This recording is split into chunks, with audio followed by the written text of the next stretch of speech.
Hallelujah දෙවියන් වහන්සේ නාමයෙන් අද දවසේ මුහුණු පුදාරහා දේවපීඨ කාර්යක්‍රමයක මම ප්‍රශ්නයක් ඇතුළත දෙනවා. කෙසේ වෙතත් අද දවසේ මම දේශනාව නම් කළේ වැස්ම ඉවත් කරමු කියලා. එහෙම නම් කළාට අත් වශයෙන්ම දේශනා මාතෘකාව වැස්ම ඉවත් කරමු නෙවෙයි. ඔබේ ආලෝකය බබලවන්න.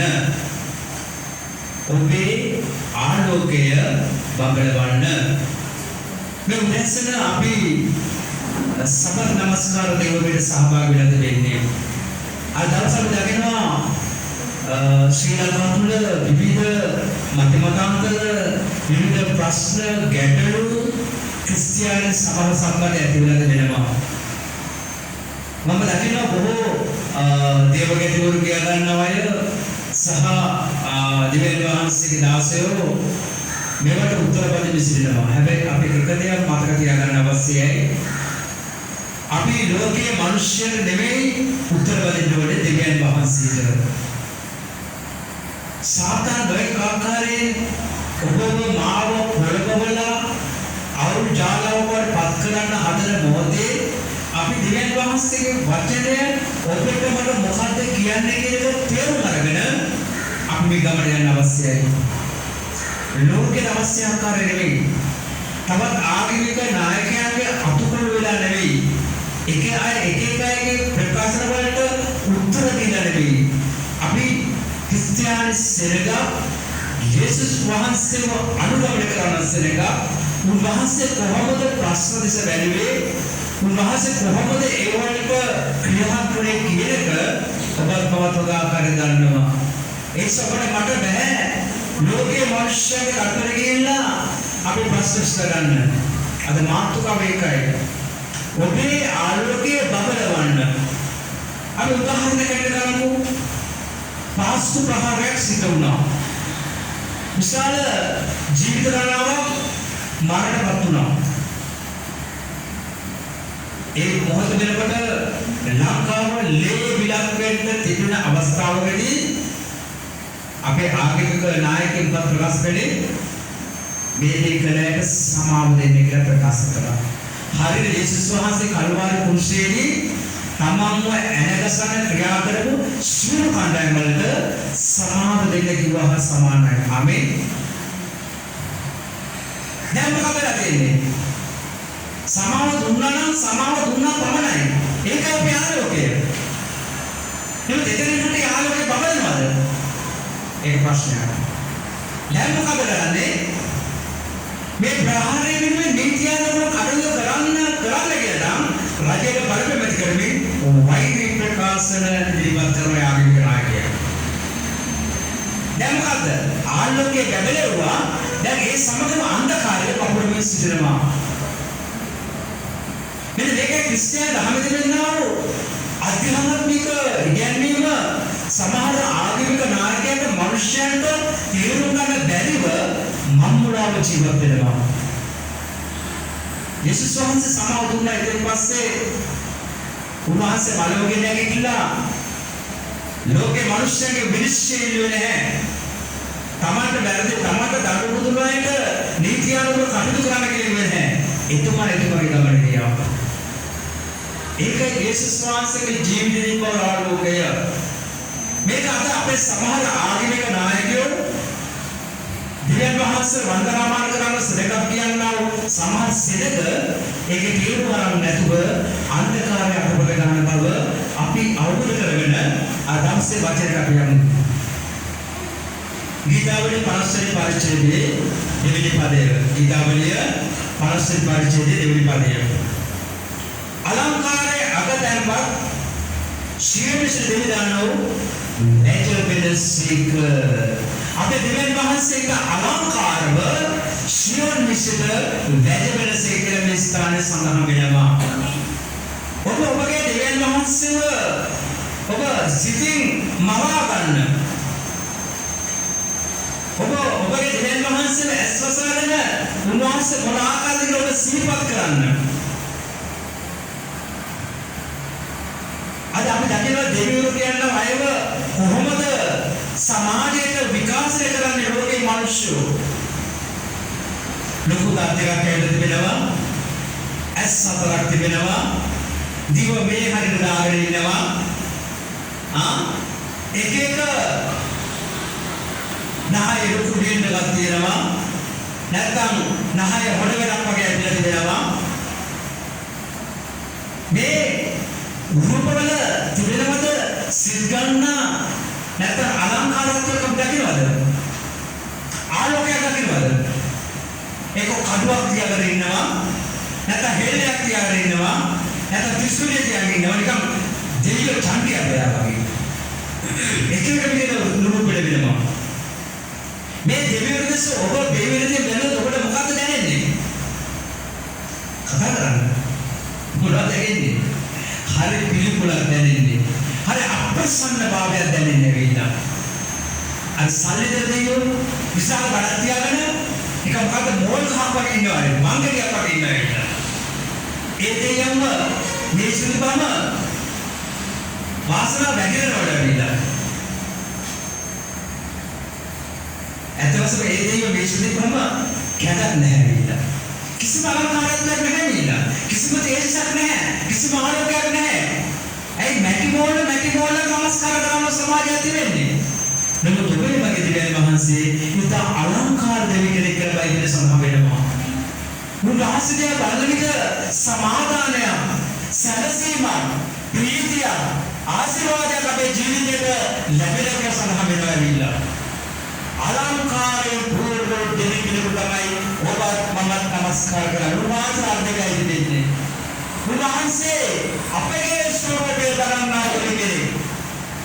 හරකෙගේ නීහරකෙගේ සතෙක්ගේ එළුවෙගේ බල්ලෙක්ගේ ණයෙක්ගේ පොළොමුගේ ස්වරූපය අධිගමන වහන්සේරන්නේ අලංකාර මනුෂ්‍ය ස්වරූපය දරන්න දෙවි කෙනෙක් කියලා බයිබලයේ සඳහන් වෙනවා. ඒසයි දෙවියන් වහන්සේ දලාගෙන ඉන්නේ මොකද්ද? ආලෝකය. ආමේන්. හලෙලුයා. ආලෝකය. අපේ දෙවියන් වහන්සේ කොහෙද වැඩ වාස කරන්නේ? ඒ ස්ථානයේ බැබලීමක් තිබෙනවා. ඒ ස්ථානයේ තේජවන්තභාවය තිබෙනවා. ඒ ස්ථානයේ සමාදානය තිබෙනවා. ඒ ස්ථානයේ පුදුම සැනසීමක් තිබෙනවා. දෙවියන් වහන්සේ වචනේ සඳහන් කරනවා.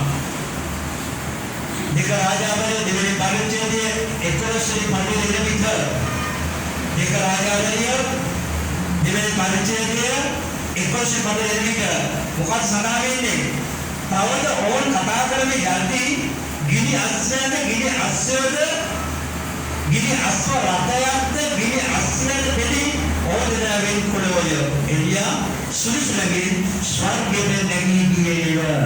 එලියා ස්වර්ගස්ත පිළිබඳ මේ ස්ථානයේ සඳහන් වෙනවා.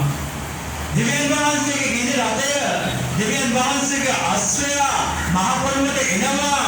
එලියාව ස්වර්ගයට වැගෙන යන පිණිස මේ ස්ථානික දර්ශනයේ තාම ආලෝකම දර්ශනයක් කියලා බයිබලයේ අපට පෙන්වා දෙනවා. දෙවියන් වහන්සේ ඔබ වෙත වැඩම කරන විට දෙවියන් වහන්සේ අප වෙත වැඩම කරන විට උන්වහන්සේ යම් තැනක සැරිසරන විට ඊටමත් අලංකාර ගිනිමේ ඡායාවක් වගේ ලස්සනයි. ඊටමත් අලංකාර දර්ශනයක් වගේ තිබෙනවා. ඒ දර්ශනය උන්වහන්සේගේ ස්වරූපය සහ උන්වහන්සේගේ ආලෝකය පමණයි විහිදෙන්නේ. මෙලක් මල පෙරද දේවල් මේ ස්ථානයේ නැහැ. දෙවියන් වහන්සේ දැස එන තැන දෙවියන් වහන්සේ වැඩ වාසය කරන ඊටමත් ගිනිමේ ආලෝකයක් විහිදෙනවා. විශාල දෘශ්‍යයක් විහිදෙනවා. ස්ථානයක මේ ස්ථානය ඉගෙන ගන්නවා.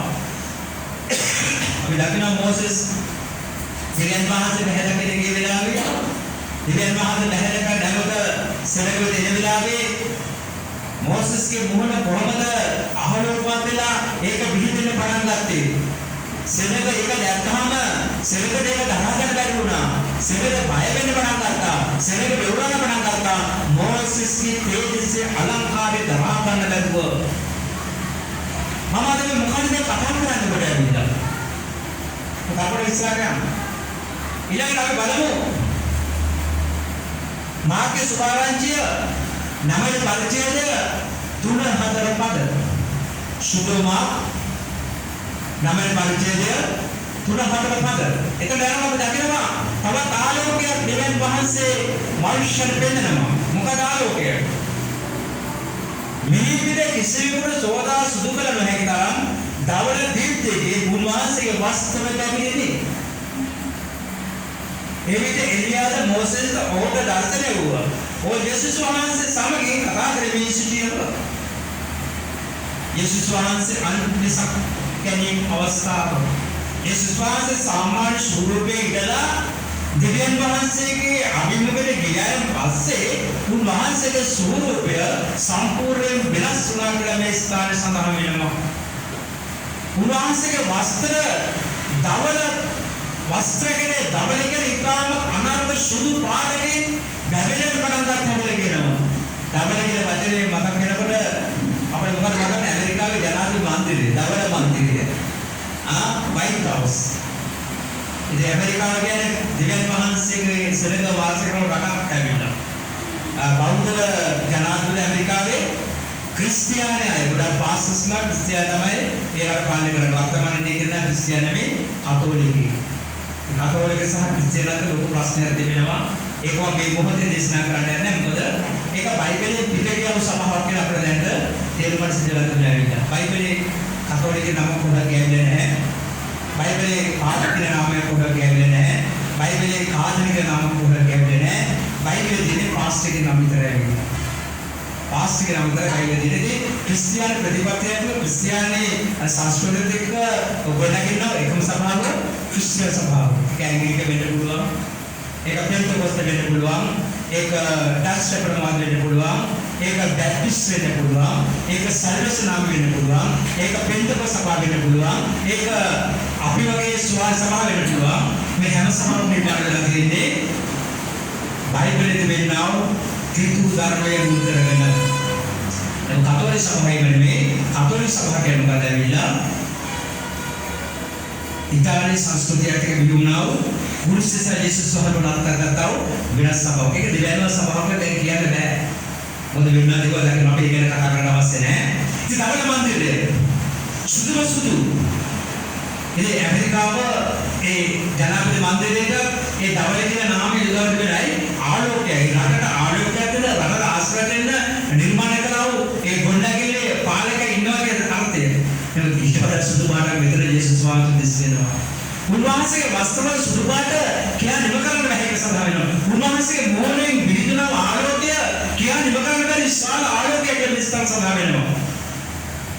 මෝසෙස් සමග දෙවියන් වහන්සේ ඉන්න විට එලියාව දෙවියන් වහන්සේ ස්වර්ගයට ගෙනියන විට යේසුස් වහන්සේ දෙවියන් වහන්සේ මුල ගැහෙන විට තමන්ගේ තිබෝ වැස්ම සම්පූර්ණ වෙනස් වුණා.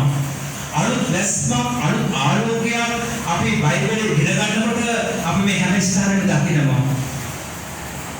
දැන් තමයි දේශනාව දෙන්න යන්නේ ඇවිල්ලා. මේ වැස්ම අද ඔබේ ජීවිතේ මගේ ජීවිතේ වසාගෙන තිබෙනවා නම් ඒ වැස්ම කඩාගෙන අපි එතනින් ඉදිරියට යන්න අවශ්‍යයි. අපි වැස්ම කඩාගෙන මොකද ඔබට මට විමුක්තිය වැස්ම මොකද්ද? පාපයේ නැමැති වැස්මෙන් අපි වැසිලා ඉන්නේ. අන්ධකාරයේ නැමැති වැස්මෙන් අපි වැසිලා ඉන්නේ. දුෂ්ටකම, නපුරුකම, වංචාව, කපටිකම, ක්‍රෝධය, වෛරය, බොරුව, අනුන් විවේචනය කිරීම, අනුන් විරුද්ධ කිරීම වැස්මෙන් අපි වැහිලා ඉන්නේ. දිවෙන් වහන්සේ වචන ප්‍රබෝධන මොකද්ද? මේ වැස්මේ ඉවත් වෙලා අපි අලුත් දැනගෙන එන්න අවශ්‍යයක් වෙන අවශ්‍යයි. පාවුට මම මේකට තාලම් කාරව විග්‍රහ කරනවා. බැලුව දෙක කරන්නේ තුන්වෙනි පරිච්ඡේදයේ 18 වෙනි පදය. දෙක කරන්නේ තුන්වෙනි පරිච්ඡේදයේ 18 වෙනි පදය. අපි සියලු වැස්ම යොදලු මොනවයි සම්විධාන වහන්සේගේ තේජස කැඩපතරිමින් පිළිබු කරමු. කැඩපතරිමින් පිළිබු කරමු. මොකද මේ සරලව තේරුම් ගන්න. ඔබ කන්නාඩියක් ඉස්සරහට ගියාම ඔබ දකින්න ඔබගේ ගුණ. ඔබ කන්නාඩියක් ඉස්සරහට ගියාම ඔබගේ සජීවී ගුණ ඔබ ඒ ආකාරයෙන් දකින්නවා. එලෙස අපි දෙවියන් වහන්සේගේ තේජස නැමැති කැඩපතින් බලන විට දෙවියන් වහන්සේගේ තේජස අප තුළින් අනිත් අය අත්දකින්න අවශ්‍යයි. ඔබ යේසුස් වහන්සේ පිළිගත්තන් පස්සේ ඔබ බෞද්ධ ලබාගත්තාට පස්සේ ඔබ ශිලාගාරි වහන්සේ ඔබ තුළ වාසය කරන පටන් ගන්නත් පස්සේ ඔබගේ තේජස අනිත් අය දකින්න අවශ්‍යයි. ඔබගේ මොහොතේ ආලෝකය, ඔබගේ ක්‍රියාවේ ආලෝකය, ඔබගේ සිතුවිලි වල ආලෝකය, ඔබ කතා කරන වචන වල ආලෝකය අනිත් අය දකින්න අවශ්‍යයි. මම මේ වීඩියෝ එකේ බලනවා ඒ වීඩියෝ එකේ දේවකරණේ කතා කරලා කියනවා ක්‍රිස්තියානි මිනිස්සු කියලා මිනිස්සයා ආරක්කු පාට දාලා හොඳට බිරිලා බුද්ධි කාගෙන දැකලා ඉන්නේ නැහැ කියලා. ක්‍රිස්තියානි කියලා මිනිස්සයා ජෝගි දාන්නේ නැහැ කියලා කියනවා. ක්‍රිස්තියානි කියලා මිනිස්සයා වැලන්ටයින් සමරන්නේ නැහැ කියලා කියනවා. ඇත්ත. ක්‍රිස්තියානි මිනිස්සුන්ට වැලන්ටයින් නැහැ නේද? ඒක පාපයක්, ඒක වරදක් කියන්නේ. අපිට හැමදාම වැලන්ටයින්. අපි හැමදාම ආදරයට ආලෝකේ ජීවත් වෙන සරලක්. අපි ආදරය කරනවා අපි හැමදාම ආලෝකවත් ආදරය කරනවා. ඒකට බෙම්බතුන්ගේ දවසක් අවශ්‍ය නැහැ ඉල්ල. ක්‍රිස්තියානි මිනිසයා විනයගරුක මිනිස්සු කියලා කියනවා. ක්‍රිස්තියානි මිනිසයා සංඝ සරලව යන්නේ නැහැ කියලා කියනවා. ක්‍රිස්තියානි මිනිසයා හොරකම් කරන්නේ නැහැ කියලා කියනවා. ලෝකයේ තිබෙන උතුම්ම සංස්කෘතියම ක්‍රිස්තියානි සංස්කෘතිය. ඒ ක්‍රිස්තියානි සංස්කෘතිය සැබවින්ම තිබෙන්නේ කාතුලද? ශුද්ධාත්ම වාචික ව්‍යාකරණ අවශ්‍යද තුල. හැම කෙනෙකුම ක්‍රිස්තියානි කාරෝ නෙමෙයි. ආත්ම වාසයේ නැති අය තමයි කටට අවබලෙ එක එක ප්‍රකාශන කරන්නේ. ඒ ප්‍රකාශන උත්තර දෙන්නේ කොහොමද? ආත්ම වාසයේ නැති අය. යේසුස් වහන්සේ ආත්ම වාසයේ නිසා යේසුස් කොච්චර විශ්වාස වුණාද? යේසුස් කොච්චර බුද්ධිමත් වුණාද? යේසුස් කොච්චර හීලේ වුණාද? යේසුස් කොච්චර යථාර්ථ වුණාද? යේසුස් කොච්චර ජීවිත වුණාද? යේසුස් මෙලෙඩි බරක් විතරේ එහෙම ක්‍රියා කරන පුදාකම ලැබෙන්නේ කොහොමද? උන්වහන්සේ තුළ ආත්මයන් වහන්සේ සිටින නිසා. ආදාවද කොහොම මිනිස්සු කෑ ගහනවා. ඊයේ කියන කොටම බෑ ගන්න කියනවා සංඝ කියලා මාන හිමිනගේ නඩුවක් දාන්න කියලා නම්. අපේ ගෙදර ඔක අහන්දලා ගෙදර ලොකු සංඝව ඇයි ඔය මිනිස්සුන්ට කතා කරේ? ඔය මිනිස්සු පූජකේ දෙන ඔය මිනිස්සු යක්ෂයෙක් කොයිද? එහෙමද පූජක කතා කරලා අපේ ගෙදර සිස්ටර් ලොකු ප්‍රශ්නයක් මාත් එක්ක. ඇයි? ආත්මය මහල නැතිසා ව්‍යාපෘත ආත්මය මිනිස්සු දිහා කරනවා. ඒක ක්‍රිස්තියානි සංස්කෘතිය කියන්නේ ඒක ආරක්ෂක මිනිස්සයා, ඒ ජීවිත මිනිස්සයා, මිනිස්සු සුදාතන භාෂාව ජීවත් වෙන මිනිස්සෙ. ඒක සඳහන් කරන්නේ කලබලකින් අපේ මොහොන බලනකොට අපේ මොහොන පේන වගේ දෙවියන් වහන්සේ තේජස අපට ක්‍රියා කරනකොට ඒ තේජස්සේ ආලෝකයේ අංශනද අපතුලින් දකින්න යනවා. සමහර අවස්ථාවල මම ඉන්න බලද්දී අම්මා තාත්තට මට බඩේ මිනිස්සු ඉන්න සමහර වෙලාවට දැන් නැහැ ඒ කාලේ බැන්නා. මම වතර අපේ ඉන්න ප්‍රශ්නයක් ඇහුණා සමහර ආරම්භයේදී විශාලසනක ඇවිල්ලා තර්ජන කරගෙන යකට පොළ අරගෙන කෑ ගන්න වෙලාවේ අපි කියන කවුරුත් කෑ ගන්න කියන්නේ අපි හිනාවල උත්තර දුන්නා. සාදර උත්තර දුන්නා. ඒගොල්ලෝ මොනවද දැක්කා මොකදම දැක්කේ? රාක්ෂ්‍ය වගේ, දක්ෂ වගේ. මලපෙරේත දැක්කේ නෑ. ආගමික නායකයෝ. අපන්න පොඩන්න මනන්න අයින්ද අමු සිංහල සංස්කෘතිය කතා කරමින් අපේ ගෙදර කිසි කෙනෙක් එහෙම කතා කරන්නේ නැහැ. අපි දැන් සුවඳව මිත්‍රසල යහන් කොට උත්තර දුන්නා නෑ.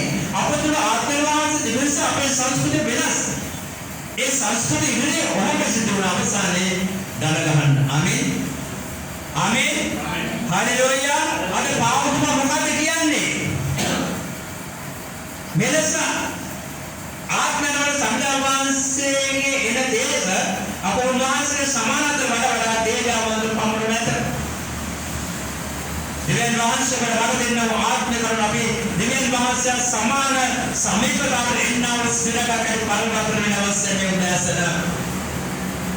ප්‍රේමයේ දෙවොනෝනි අද දවසේ ඔබදියා මහදියා ලෝකේ බලාගෙන ඉන්නපා මතක තබා ගන්න. අපේ අද පොඩි වැරද්දක් අපේ විරුද්ධව නැගෙන විශාල සමුදාය පිළිබඳව මතක තබා ගන්න. ඇයි අපි ලෝකේ මිනිස්සු නෙවෙයි. අපි ලෝකේ සලක නෙවෙයි. අපි ඊටම සුවිශේෂෝ චාරිත්‍රව සලක කරලා ජීවත් වෙන්නේ. ඊළඟට දිගපොරේ හතර පරිච්ඡේද 6 වෙනි පදය. දිගපොරේ හතරේ පරිච්ඡේදය 6 වෙනි පරිච්ඡේදය මොකද කියන්නේ? අන්ධකාරයෙන් ආලෝකයේ නික්මේවයි වදාළ එම දෙවියන් වහන්සේම යේසුස් ක්‍රිස්තුස් වහන්සේගේ මෝඩේ දෙවියන් වහන්සේ දේද දැනගම නැවති ආලෝකයේ අපගේ සිත් තුළ බැබලුස්සේක. යම් කාලයක ආරම්භයේ මේ ලෝකයේ තිබේ ඝන අන්ධකාරය. දෙවියන් වහන්සේ මොකද කළේ? අන්ධකාරයෙන් ආලෝකයේ ඒවයි ප්‍රකාශ කළසේක. අන්ධකාරයෙන් තමයි දෙවියන් වහන්සේ ආලෝකයේ මැවුවේ. ආමේන්. ආලෝකයෙන් මැවුවේ නැහැ. අන්ධකාරයෙන් තමයි දෙවියන් වහන්සේ ලෝකෙට ආලෝකයේ මැවුවේ. ඒ වගේ තමයි පාපිෂ්ඨ ජීවිත ගත කරන, වැරදි ජීවිත ගත කරන, කළු ජීවිත ගත කරන මිනිස්සුගේ ජීවිතමයි දෙවියන් වහන්සේ ආලෝකයේ ජීවිත බවට පරිවර්තන කරන්නේ යේසුස් වහන්සේ තුලින්. දෙවියන් වහන්සේ යේසුස් වහන්සේව මේ ලෝකෙට එන්නේ ඇයි? අන්ධකාරයේ ජීවත් වෙනා ජන සෙනගගේ ජීවිත ආලෝකමත් ජීවිතයට පරිවර්තන කර දෙන්නයි. අද උදෑසන දිවස්සාක අවශ්‍යයන් සිස්ටමැටික් කතා කළා. දෙවියන් වහන්සේ ප්‍රථම ඇගේ ජීවිතේ ප්‍රශ්න දිවස්සාක ඉන්න දෙන්නේ සෙන කරන බාධා කරනවා. නොයෙකුත් ප්‍රශ්න පරිලීම හැදෙනක ලොකු පිළිරක් වගේ ඇවිල්ලා මම කතා කරලා කිව්වා. චර්ච් එකට ගිහලා සමිතියේද වෙනසක්ුනේ නැද්ද? අවුරුදු ගානක් වින්වලේගේ ස්වාමීන්වහන්සේ දැන් නැගේ ගෙදරට ඇවිල්ලා දැන් ඒ ආරක්ෂාව කරනවා. ආමේන්. හලෙලූයා. චර්ච් එකට එන්න පටන් ගත්තා පස්සේ මේ හාස්කම සිදු වුණේ. දැන් ගෙදර සමාදානයක් තියෙනවා. අම්මට දුවලා එක පත්තේ බෙදන්න කන්න බැන්නේ මිනි මරා ගත්තා. ඒ චර්ච් එකට පටන් ගත්තා පස්සේ මොකද වුනේ? අද එහෙම නැහැ සමාදානයක් තිබෙනවා. රක්ෂාවක් නැහැ මම කිව්වේ ඒකද වල එන්න. බාධාව තිබෙනවා බාධාව කඩා ගන්න. ඒ කියන්නේ අන්ධකාරය තිබෙනවා අන්ධකාරය කඩා ගන්න. යේසුස් වහන්සේ තමයි ඔබේ ජීවිතය ආලෝකමත් කරන්න පුළුවන්. යේසුස් වහන්සේ තමයි ඔබේ පවුල ආලෝකමත් කරන්න පුළුවන්. තාම ඔබ අන්ධකාරයේ වැහිලා ඉන්නේ. නමුත් ඔබ යේසුස් වහන්සේ බලන විට උන්වහන්සේගේ අභිමුඛ එන විට උන්වහන්සේගේ වචනේ අසන විට උන්වහන්සේ ප්‍රශංසා පූජා දෙන විට මොකද වෙන්නේ? ඔබගේ අන්ධකාරයේ ආලෝකයට පරිවර්තන වෙනවා. ඒක මොකද වෙන්නේ? ඔබගේ ජීවිතය ආශිර්වාදමත් ජීවිතයකට පරිවර්තන වෙනවා. ඒකයි පාරුකම ස්ථානේ කියන්නේ. අන්ධකාරයේ ආලෝකයේ වෙනවසේ පාපී ඇලිගලි අන්ධකාර ජීවිත ගත කරන ඔබගේ ජීවිතයේ ආලෝකමත් කරන පිණිසයි යේසුස් වහන්සේ මේ ලෝකෙට ආවේ කියන එක ඔබ මතක තබා ගන්න.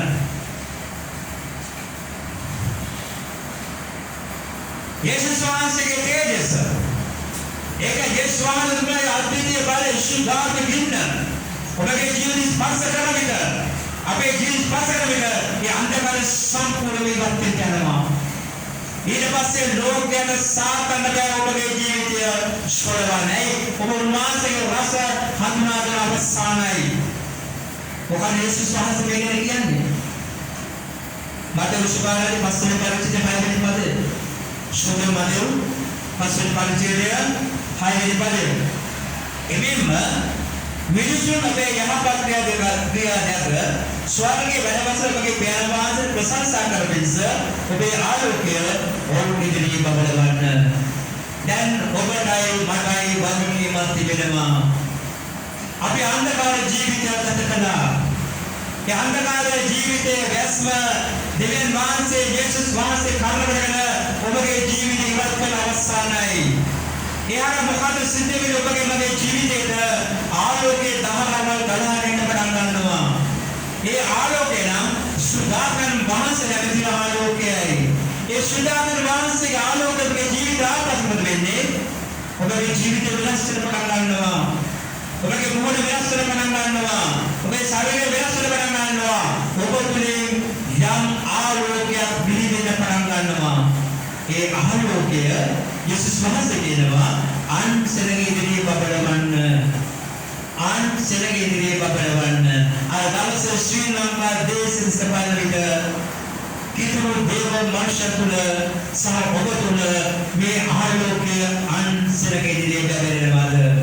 නැවත යනවා. පාස් ප්‍රහාරයේදී සමාව දුන්නා ඒ දෙකරයි. අන්න ආලෝකේ නිදහස් කරනවා. ඊළඟ මොකද වෙන්නේ? දැන් පස්සේ එන්නේ වෛරය යනවා. මුන්ට ගන්නවා දීපන්දී වෙනවා. මොකද වෙන්නේ? ඒක සැබෑ ආලෝකෙ නෙමෙයි. ආලෝකේ නැමැති මායාවක් තමයි නිදහස් වෙන්නේ. යේසුස් වහන්සේ ඉන්න මනුෂ්‍යයට ඒක වෙන්න බැහැ. සමාව දුන්නා පමණයි. අර දවස ඒ සතුටෙන් අපි ප්‍රේමය සදාකාලයට වර්ධන අවශ්‍යයි.